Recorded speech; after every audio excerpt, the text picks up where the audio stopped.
ہر ابتدا سے پہلے ہر انتہا کے بعد اگر یہ دنیا مٹ بھی جائے نبی پاک کا ذکر پھر بھی بلند ہے۔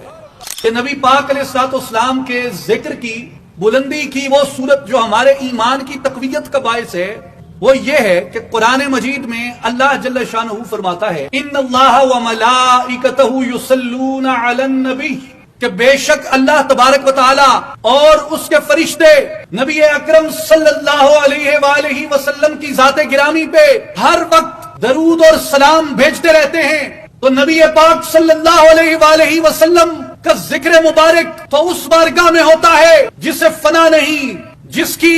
کوئی حد نہیں، جو ہر ابتدا سے پہلے، جو ہر انتہا کے بعد، ہر فہم سے اوپر۔ یہ دنیا تو فانی ہے، یہ دنیا مٹ جانے والی ہے، اس کی ایک ابتدا بھی ہے، اس کی ایک انتہا بھی ہے، یہ حدود میں مقید بھی ہے۔ اس لیے نبی پاک علیہ الصلوۃ والسلام کے ذکر پاک کو ان کا وہ خالق فرماتا ہے جو ہر ابتدا سے پہلے، ہر انتہا کے بعد، اور جو باقی ہے، جو حی و قیوم ہے۔ اس لیے اگر یہ دنیا مٹ بھی جائے نبی پاک کا ذکر پھر بھی بلند ہے۔